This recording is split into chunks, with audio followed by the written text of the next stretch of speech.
Hello friends, welcome back to this channel. दोस्तों, इस video में हम लोग बात करेंगे Dewan housing finance limited DHFL के लिए। लेकिन अपनी बातचीत को कंटिन्यू करें उससे पहले आपसे दो रिक्वेस्ट करना चाहता हूं।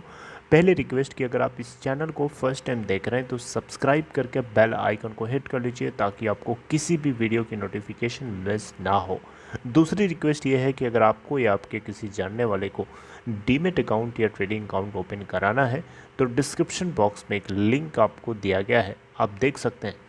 दोस्तों, दीवान हाउसिंग फाइनेंस लिमिटेड के अंदर अगर हम गौर से ऑब्ज़र्व करें तो जो भी फैसला जो आ रहा है NCLT की तरफ से चाहे NCLAT की तरफ से, ये कहीं न कहीं डाउट क्रिएट करता है। अभी हाल ही में आपने देखा था कि national company law appellate tribunal की तरफ से DHFL के रिजोल्यूशन के लिए पिरामिड ग्रुप जो इसमें सक्सेसफुल होता जा रहा है, इसके खिलाफ 63 मून्स एंड टेक्नोलॉजी ने एक एप्लीकेशन दिया था NCLAT के अंदर, ताकि इस प्रपोजल को, इस रेजोल्यूशन प्लान को रोका जा सके। क्योंकि NCD होल्डर्स को यहाँ पे प्रायोरिटी नहीं दिया जा रहा है, उनको इग्नोर किया जा रहा है, जिसके चलते ये कंप्लेंट फाइल करी गई थी। लेकिन एपेलेट ट्रिब्यूनल यानी NCLAT ने इसको पूरी तरीके से इग्नोर कर दिया। ये वाकई में मतलब परेशान करने वाली बात है या फिर चिंता का विषय है दोस्तों, एक तरीके से कि national company law appellate tribunal कहीं ऐसा तो नहीं कि ये सेटिंग है अंदर ही अंदर। क्योंकि ये केस हम एक बार नहीं कई बार देख चुके हैं। NCLT ने जब ये कहा था कि पिरामिड ग्रुप को यहाँ पे छोड़ करके जो कपिल वाधवन का जो ऑफ़र है उसको एक बार टेस्ट एंड ट्रायल करने में क्या जाता है। 10 दिन का आप टाइम लीजिए, 10 दिन में आप एक बार देखिए, उनके प्रपोज़ल को फॉलो करने की कोशिश करिए, और अगर मटेरियलाइज नहीं होने जैसा लगता है तो आप वापस इस आइडिया को कंटिन्यू कर लीजिएगा। लेकिन इस खेल को सुनने के बाद या इस डिसीजन को सुनने के बाद NCLAT के अंदर लोगों ने अपील क्या कर दिया, जैसे कि एडमिनिस्ट्रेटर जो था DHFL का के लिए जो अपॉइंट किया गया RBI की तरफ से, खुद RBI और खुद पिरामिड ग्रुप, इन सभी के सभी ने और कमेटी ऑफ क्रेडिटर्स भी, ये सभी के सभी ने NCLAT के अंदर अप्रोच किया, और जिसके चलते NCLAT ने एक स्टे लगा दिया NCLT के उस ऑर्डर के ऊपर जो वाधवन को प्रमोट करने की कोशिश कर रहा था। तो वहाँ से भी NCLAT को हम पकड़ सकते हैं कि ये फेवर में है इस पूरे प्लान को। 63 मून्स एंड टेक्नोलॉजी के एप्लीकेशन को रिजेक्ट करके इन्होंने पिरामिड ग्रुप को फेवर किया, यहाँ से भी फेवर में है। इसके अलावा अभी और भी एक जगह से यहाँ पे प्रॉब्लम आ रही थी, जिसके अंदर आपको मैंने बताया था कि जो कुछ ऐसे डिसेंटिंग क्रेडिटर्स हैं जो बिल्कुल भी इस प्लान के ख़िलाफ़ हैं, वो नहीं चाहते हैं कि ये रेजोल्यूशन प्लान सक्सेसफुल हो।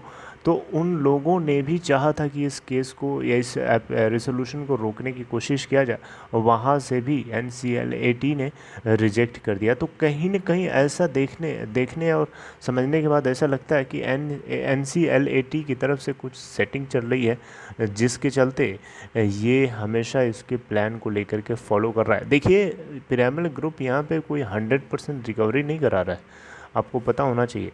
91,000 करोड़ रुपए का पूरा अमाउंट है जो फाइनेंशियल क्रेडिटर्स, और जिसमें छोटे छोटे डिपॉजिटर्स भी आते हैं, NCD होल्डर्स भी हैं, और जो फाइनेंशियल क्रेडिटर्स हैं वो तो है ही हैं। उसमें से सिर्फ 37,250 करोड़ रुपए जो है ये देने के लिए तैयार है। बाकी का पूरा अमाउंट हेयर कट, यानी वो बैंक्स को नहीं मिलेगा, वो पब्लिक का पैसा पानी में गया, डूब गया, उसको क्लीन शेव हो गया, ख़त्म हो गया। तो खुद सोचिए दोस्तों, ये पब्लिक मनी का लॉस नहीं है तो क्या है? क्या NCLAT को ये सपोर्ट करना चाहिए? क्या IBC के जो लॉज हैं, रेगुलेशंस हैं, क्या इसी के लिए बनाए गए हैं कि हेयर कट मैक्सिमम से मैक्सिमम बैंक्स को, फाइनेंशियल क्रेडिटर्स को उठाना पड़े? बताइए, क्या यही इसीलिए बनाया गया था IBC को? IBC जिस तरीके से यहाँ पे वर्क कर रहा है, या IBC के लिए जो लॉज बनाए गए हैं IBC के अंतर्गत, वो लॉज यहाँ पे कहीं न कहीं एक बहाने की तरह यूज़ किए जा रहे हैं।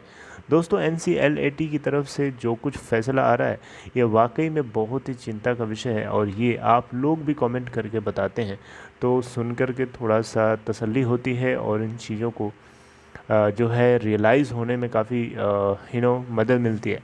तो दोस्तों यहाँ पे NCLAT की तरफ से जो कुछ भी किया जा रहा हो, अभी आगे कुछ भी मोड़ ले सकती है, पूरी ये घटना जो है किसी भी एंगल से मुड़ सकती है। आप इसको नहीं जानते हैं, कुछ भी हो सकता है आने वाले टाइम में। जो आज आपको पिरामिड ग्रुप सक्सेसफुल नज़र होता हुआ दिख रहा है, कल को पूरी घटना उल्टा हो सकती है, पूरी सिचुएशन पलट सकती है, राइट। तो NCLAT की तरफ से जो कुछ भी किया जा रहा हो, अब हम उसको रोक तो नहीं सकते, लेकिन यहाँ पे जो दीवान हाउसिंग फाइनेंस लिमिटेड के प्रमोटर कपिल वाधवन, इन्होंने सुप्रीम कोर्ट के अंदर एक अपील फाइल किया था बहुत पहले की बात नहीं है, जून महीने के अंदर की बात है, अभी से जस्ट पीछे वाले महीने की बात है। तो उस अपील का अभी कुछ क्या हुआ उसके ऊपर मैं अभी रिसर्च करूँगा, उसके ऊपर मेरी आपसे एनालिसिस होगी, आगे की कुछ वीडियोस में मैं आपसे बातचीत करूँगा। लेकिन NCLAT की ये डिसीजन को लेकर के आप किस तरीके से देखते हैं? कहीं ना कहीं ऐसा लगता है कि ये सब कुछ माल जो है अंदर से सेटिंग की गई है, ताकि DHFL को ये कूड़े के भाव में तो नहीं कह सकते, लेकिन थोड़े से उससे अच्छे रेट पे, मतलब हम फिर भी नहीं कहेंगे कि वो जेन्युइन रेट है DHFL को एक्वायर करने का।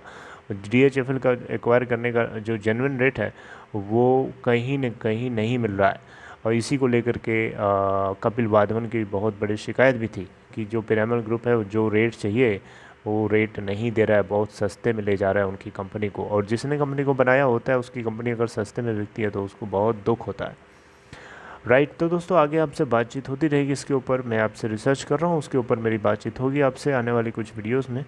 तो मैं बताऊंगा कि DHFL को एक्वायर करने के लिए कपिल वाधवन का जो ऑफ़र था उसको लेकर के उन्होंने सुप्रीम कोर्ट में अपील भी किया था, उसका क्या हुआ। I will talk you later on. So this is all in this video, take care friends.